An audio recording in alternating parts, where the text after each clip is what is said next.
de mettre les moyens, et les moyens, c'est aussi dans la tête. La tête, c'est très important.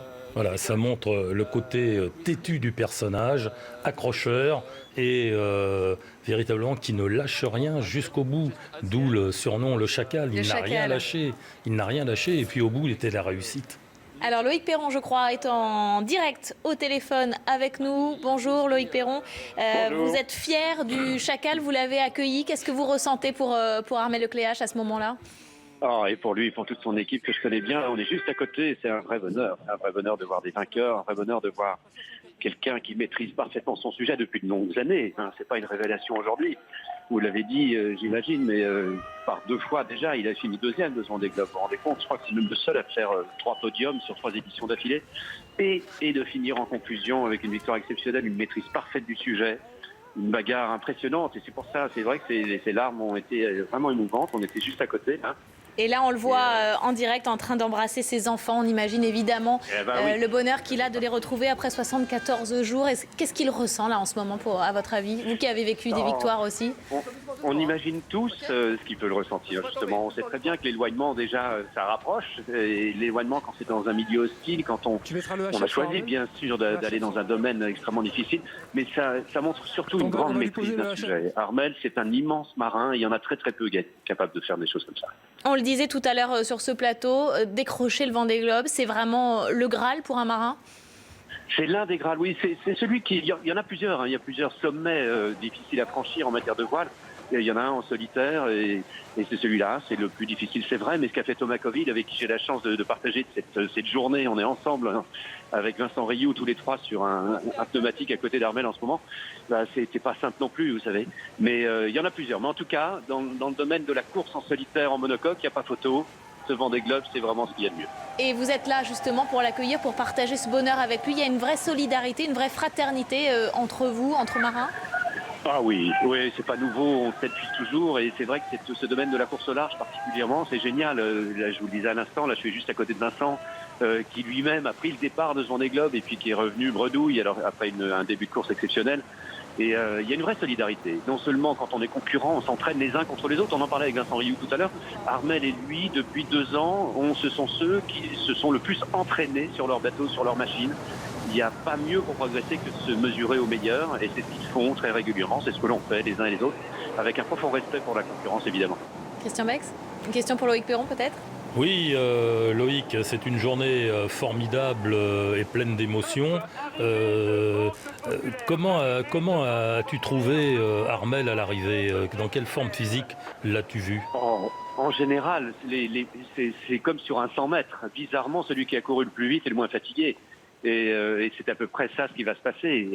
Il y a évidemment eu une pression considérable sur ses épaules, mais le fait que ça se finisse, ça va le rendre fatigué d'un seul coup. Mais là, il est en pleine forme, tout va bien, en pleine maîtrise du sujet. C'est à ça qu'on reconnaît les meilleurs. Les gens qui arrivent fatigués, en général, n'arrivent jamais à premiers. C'est la gestion de la fatigue, c'est la gestion d'un bateau, le respect de sa propre personne, du matériel et des autres qui font la marque des grands champions, et c'en est un aujourd'hui. L'endurance, effectivement. Rémi Pelletier ? Oui Loïc, c'est Rémi Pelletier. Une petite question évidente pour moi, mais tu as remplacé au pied levé Armel dans la dernière route du Rhum, que tu as brillamment remporté sur le multicoque Banque Populaire. Ce lien entre Armel et toi, il est très fort.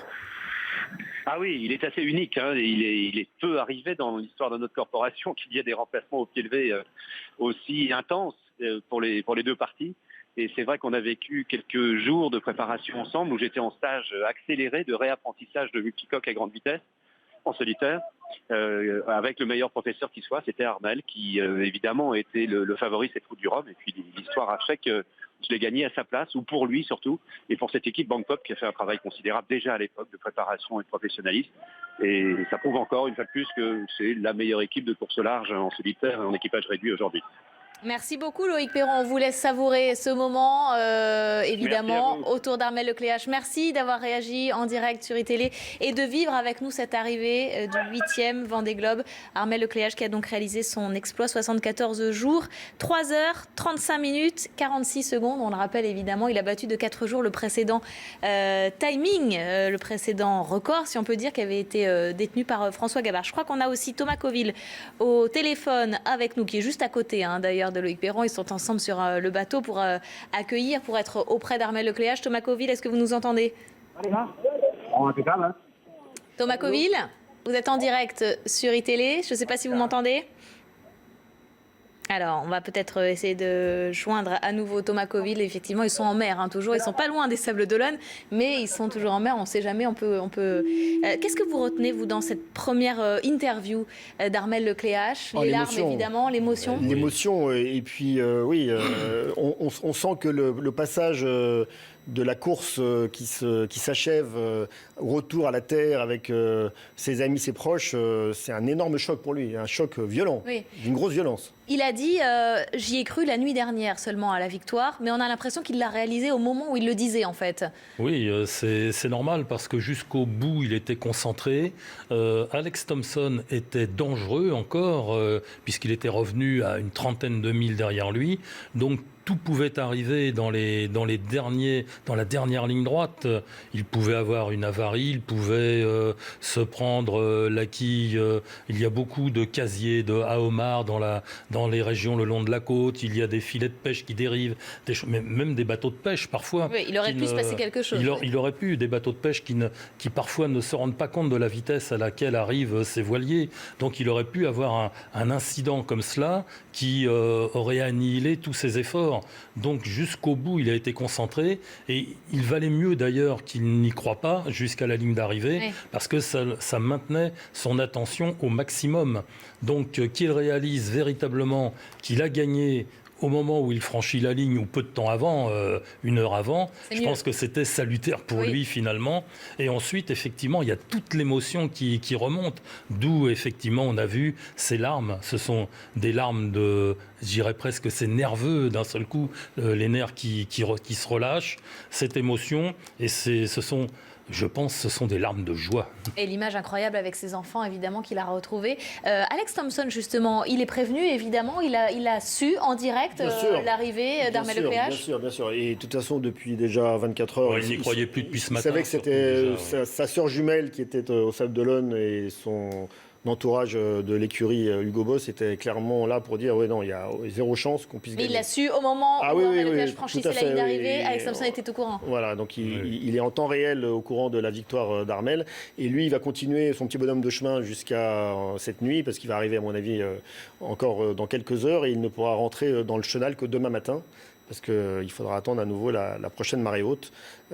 Donc ça va lui faire une nuit en mer, mais il va peut-être retrouver ses proches sur le bateau à ce moment-là. J'ai entendu ce matin une interview d'Alex Thompson. Il avait une voix très très fatiguée et désabusée. Il savait de toute manière que c'était joué, qu'il n'avait plus aucune chance.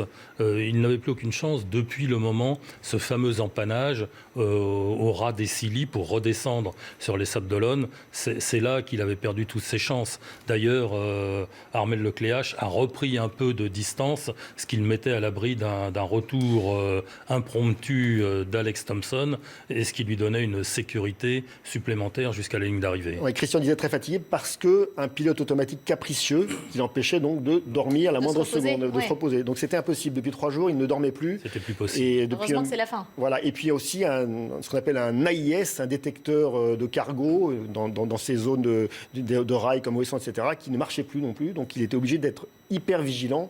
Et donc tous ces problèmes ont fait qu'avec son foil cassé, là en plus il était sur son foil cassé. Donc le dernier bord était très négatif pour lui. Donc tous ces handicaps faisaient que les chances étaient quasiment nulles. Et malgré tout, il arrive second. Alors on vient de revoir en image cette arrivée d'Armel Lecléache. Je vous propose de revivre ses premiers mots aussi, évidemment, ses larmes, son émotion, un moment assez incroyable où il réalise qu'il a remporté enfin le Vendée Globe au bout de 3 tentatives. Écoutez, Armel Lecléache.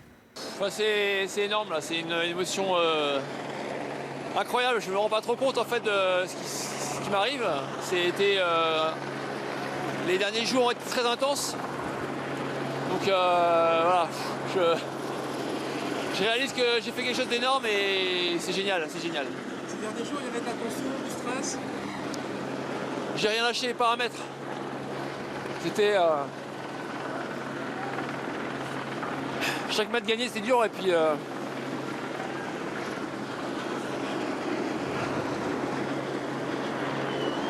Je la voulais tellement, cette victoire.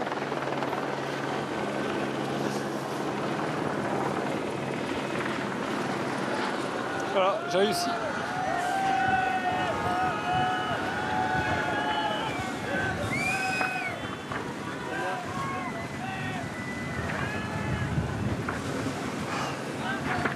Je suis trop content.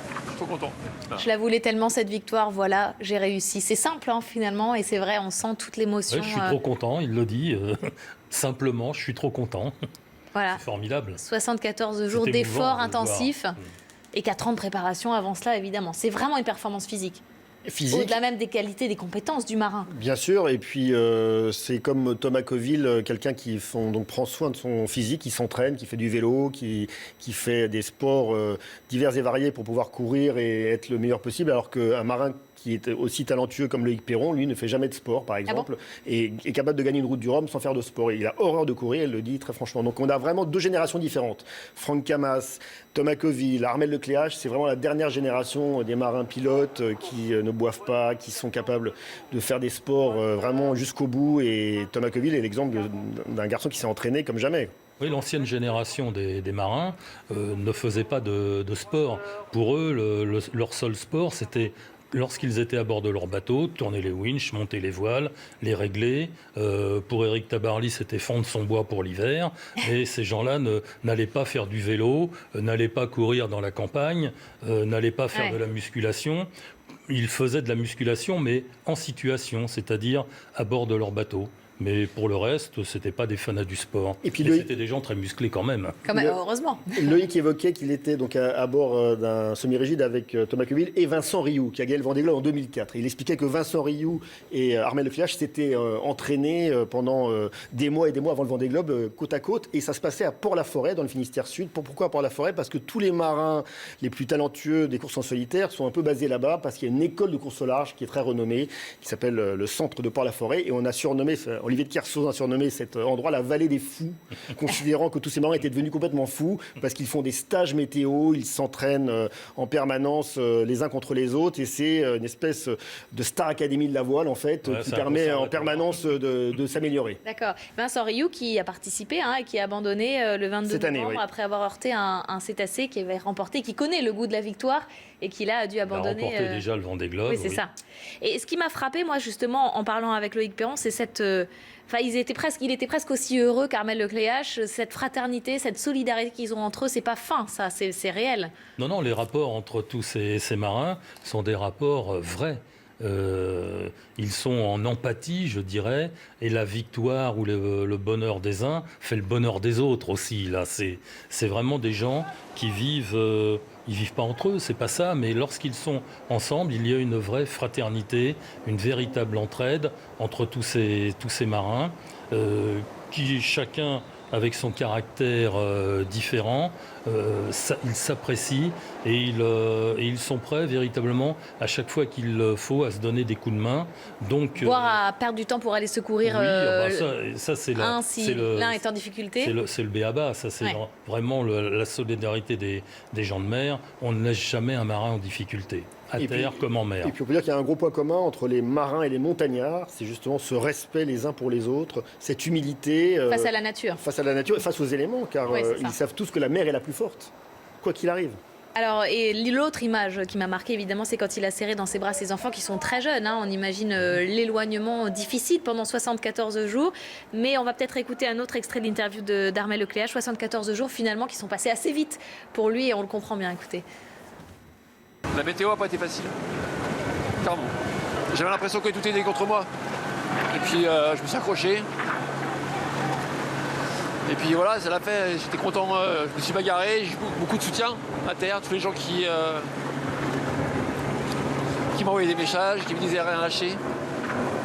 Et puis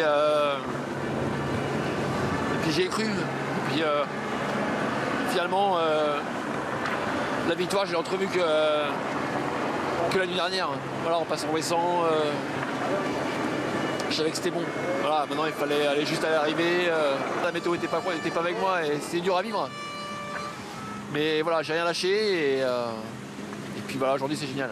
Je suis trop content. Ça a été intense du début à la fin. J'ai l'impression d'être parti hier. Vraiment, j'ai pas vu le temps passer. Ça a été, y a pas une pause quoi. Pas de moment de répit.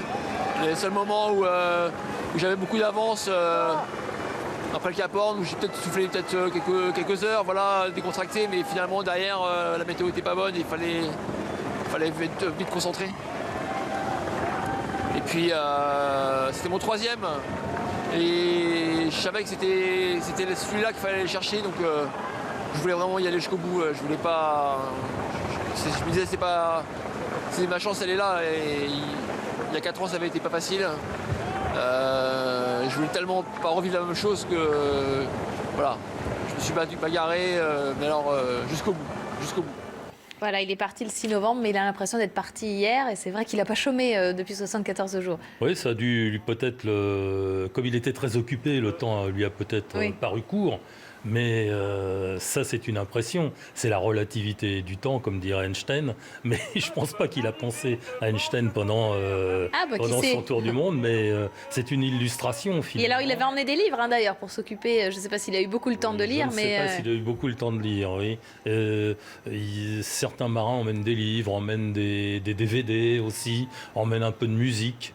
Mais je pense que c'est plus pour une attitude qu'une réalité. Je n'ai pas l'impression qu'ils aient beaucoup le temps ni même l'opportunité de le faire. Ça fait tellement de bruit à bord d'un bateau qu'écouter de la musique, c'est pas évident. Peut-être dans un casque de temps en temps, mais c'est vraiment, je dirais presque anecdotique.